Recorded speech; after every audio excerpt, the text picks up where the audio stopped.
బాబు తన క్రెడిబిలిటీని పెంచుకోవాలంటే నిర్మాణాత్మకమైనటువంటి ప్రకటనలు చేస్తే బాగుంటుంది. సూపర్ సిక్స్ అన్నారు. అవి ఎలా డబ్బులు తెస్తారు అంటే సంపద సృష్టించడం నాకు చేతచ్చు అంటారు. ఆయన సంపద సృష్టించి ఉంటే కనుక ఫీజు రియంబర్స్మెంటు లేకపోతే ఆరోగ్యశ్రీ లాంటి ఆయన హయాంలో ఎందుకు రాలేదు? రాజశేఖర రెడ్డి హయాంలో ఎలా వచ్చినాయి? సంపద లేదన్నప్పుడు మరి ఎట్లా వచ్చినాయి? నెంబర్ 1.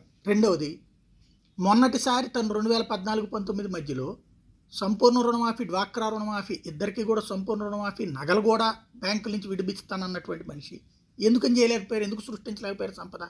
పైగా దిగే టైంకి 2.5 లక్షల కోట్ల అప్పులు ఎట్లా ఉన్నాయి? 1.5 కోట్ల రూపాయలు బిల్లులు పెండింగ్ ఎందుకు ఉన్నాయి? ఎందుకని సంపద రాలేకపోయింది?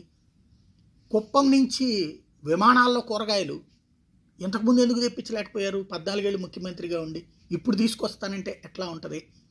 ఇంకోటి, కోటీశ్వరులను చేసేస్తాను, లక్షాధికారులను చేస్తాను, కోటీశ్వరులను చేసేస్తాను అనేటువంటి మాట ఎంతవరకు ఫ్యాక్ట్ ఉంటుంది?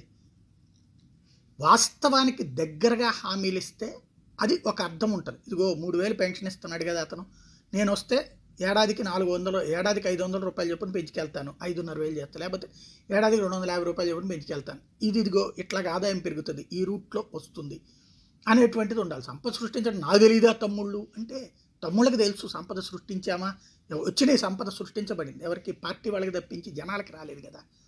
అట్లాగే ఏదైతే ప్రతి మహిళకి ఇంత డబ్బులు ఇచ్చేస్తాం, ఎక్కడి నుంచి తెస్తారు డబ్బులు? అప్పుడు దేని నుంచి వేస్తారు? ప్రజల మీద పన్నుల రూపంలో కాకుండా ఎక్కడి నుంచి తెస్తారు? ఏదో కంపెనీలు వచ్చేస్తే 1,00,000 కంపెనీలు వచ్చేసేసినా కూడా ఆ డబ్బులు ఏం రావు. ఇప్పుడు హైదరాబాద్కి ఏమైనా డబ్బులు ఎగబడి వచ్చేసినాయా? కేసీఆర్ ఎట్లాగ అల్లాడాడు చివరికి? కాబట్టి ఒక స్పష్టతతో కూడిన నిజాయితీతో కూడిన మాట మాట్లాడితే కనీసం చర్చ నడుస్తుంది.